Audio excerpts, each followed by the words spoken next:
ನಾಳೆ ಕೆಎಸ್ಆರ್ಟಿಸಿ ನೌಕರರ ಮುಷ್ಕರಕ್ಕೆ ಕುರಿತಂತೆ ಇಂದು ಸಿಎಂ ನಡೆದಂತಹ ಸಭೆ ವಿಫಲವಾಗಿರುವಂಥದ್ದು. ವಿಫಲ ಆದ ಬೆನ್ನಲ್ಲೇ ತುಮಕೂರಿನಲ್ಲಿ CITU ಸಂಘಟನೆ ಈಗ ಪ್ರತಿಭಟನೆಗಿಳಿದಿರುವಂಥದ್ದು. ದೃಶ್ಯ ಸಮೇತ ತೋರಿಸ್ತಾ ಹೋಗ್ತೀನಿ. CITUನ ನಾಯಕರು ಈಗಾಗಲೇ ಪ್ರತಿಭಟನೆಗಿಳಿದಿರುವಂಥದ್ದು. CM ಸಿದ್ದರಾಮಯ್ಯ ಅವರು ಕಾರ್ಮಿಕರ ಸಮಸ್ಯೆ ಕೇಳಬೇಕಾಗಿತ್ತು, ಆದರೆ ಇಲ್ಲ ಒಂದು ಕಡೆ CM ಸಿದ್ದರಾಮಯ್ಯ ಅವರು ಅವರ ಸಮಸ್ಯೆ ಕೇಳಲಿಲ್ಲ ಅಂತ ಈಗ ಪ್ರತಿಭಟನೆಗಿಳಿದಿರುವಂಥದ್ದು. ನನ್ನ ಜೊತೆ ಮುಖಂಡರಿದ್ದಾರೆ, ಅವ್ರು ಮಾತಾಡಿಸ್ತಾ ಹೋಗ್ತೀನಿ. ಅವ್ರು ಯಾವ ರೀತಿ ಬೆಂಬಲ ಕೊಡ್ತಾರೆ, ಏನೆಲ್ಲ ಸಮಸ್ಯೆ ಆಗ್ತಾ ಇದೆ ಸರ್. ಈಗ CM ಸಭೆ ವಿಫಲ ಆಗಿದೆ, ಏನು ಹೇಳಕ್ಕೆ ಇಷ್ಟಪಡ್ತೀರಾ ಅಂತ?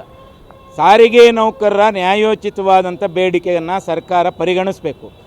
ಸರ್ಕಾರ ಕಾಲಹರಣ ಮಾಡಿದೆ ಈ ವಿಚಾರದಲ್ಲಿ. ಯಾಕೆಂದರೆ ಬೇಡಿಕೆಯ ಪಟ್ಟಿ ಮತ್ತು ಆಗಿರೋ ಅನ್ಯಾಯವನ್ನು ಹಲವು ಬಾರಿ ಸರ್ಕಾರದ ಗಮನಕ್ಕೆ ಸಾರಿಗೆ ನೌಕರರ ಜಂಟಿ ಸಮಿತಿ ತಂದಿದೆ. ಸಾಕಷ್ಟು ಸಂಯಮದಿಂದ ಜಂಟಿ ಸಮಿತಿ ವರ್ತನೆ ಮಾಡಿದೆ, ನಾವು ಗಮನಿಸಿದ್ದೀವಿ. ಈಗ ಮಾತುಕತೆ ಬಂದು ಮುಷ್ಕರಕ್ಕೆ ಹೋಗುವಾಗ ಕಡೆ ಗಳಿಗೆಯಲ್ಲಿ ಮಾತುಕತೆಗೆ ಕರೆಯೋದು ನೆಪ. ಅದು ಏನು ಪ್ರಶ್ನೆ ಇರೋದು ಮೂಲಭೂತವಾಗಿ 38 ತಿಂಗಳ ಬಾಕಿ ವೇತನ ಕೊಡಬೇಕು. ಬೆಲೆ ಏರಿಕೆಯಲ್ಲಿ ಜನ ಬದುಕಬೇಕಾಗಿದೆ, ಕಾರ್ಮಿಕರು ಬದುಕಬೇಕಾಗಿದೆ. ಏನು ಸರ್ಕಾರ ತಾನು ಕೊಟ್ಟಂಥ ಗ್ಯಾರಂಟಿಯನ್ನು ಜನರಿಗೆ ತಲುಪಿಸೋದಕ್ಕೆ ಅಹಿರ್ನಿಶಿ ದುಡಿತಾ ಇರುವಂತಹ ಸಾರಿಗೆ ಸಿಬ್ಬಂದಿ, ಸಾಕಷ್ಟು ಬಸ್ ವ್ಯವಸ್ಥೆ ಇಲ್ಲ, ಜನರಿಗೆ ಸಾಕಷ್ಟು ವಿದ್ಯಾರ್ಥಿಗಳಿಗೆ ತೊಂದರೆ ಆಗ್ತಾ ಇದೆ. ದಿನನಿತ್ಯ ಸಾರಿಗೆ ನೌಕರರು ಮತ್ತು ವಿದ್ಯಾರ್ಥಿಗಳ ನಡುವೆ ಒಂದು ರೀತಿಯ ಸಾರ್ವಜನಿಕರ ನಡುವೆ ಒಂದು ರೀತಿಯ ಸಂಘರ್ಷದ ವಾತಾವರಣಗಳು ನಿರ್ಮಾಣ ಆಗ್ತಾ ಇವೆ. ಸಾಕಷ್ಟು ಬಸ್ ವ್ಯವಸ್ಥೆ ಇಲ್ಲ. ಸರ್ಕಾರ ಸರಿಸುಮಾರು 6,000 ಕೋಟಿ ರೂಪಾಯಿ ಸಾರಿಗೆ ನಿಗಮಕ್ಕೆ ಕೊಡಬೇಕು ಅನ್ನುವಂಥ ಒಂದು ಅಂದಾಜಿದೆ. ಸರ್ಕಾರ ಈ ಎಲ್ಲವನ್ನು ಮಾಡ್ದೇನೆ ಬರೀ ಈ ಮೇಲ್ಮೇಲೆ ನೀರು ಹಾಕಿ ಸಾರಿಸುವಂಥ ಕೆಲಸ ಮಾಡುವಂಥದ್ದು ಸಮಂಜಸ ಅಲ್ಲ.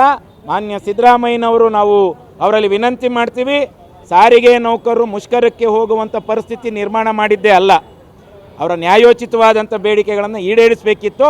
ಈಗಲಾದರೂ ಸರ್ಕಾರ ನಾಳೆ ಏನು ಒಂದು ದಿನದ ಕಾಲಾವಕಾಶ ಅವರ ಹತ್ರ ಇದೆ, ಅದರ ಒಳಗಡೆ ಮಾತುಕತೆ ನಡೆಸಬೇಕು.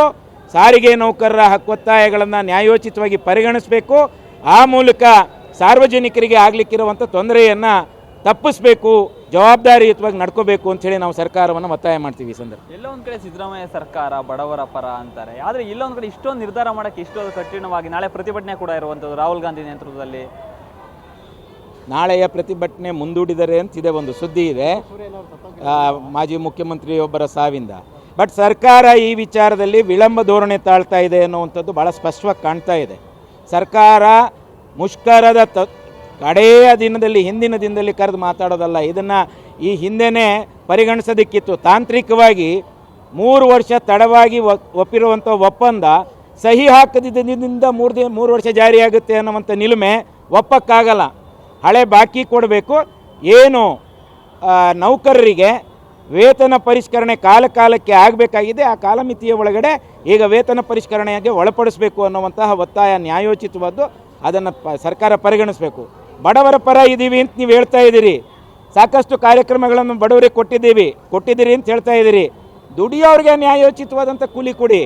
ನಿಮ್ಮ ಗ್ಯಾರಂಟಿಗಳು ಒಂದು ವಿಭಾಗಕ್ಕೆ ಪ್ರಯೋಜನ ಆಗಿದೆ, ಆದರೆ ದುಡಿಯೋರಿಗೆ ನ್ಯಾಯೋಚಿತವಾದಂಥ ಕೂಲಿ ಕೊಡದೇ ಇರುವಂಥದ್ದನ್ನು ನಾವು ಒಪ್ಪಕ್ಕಾಗಲ್ಲ.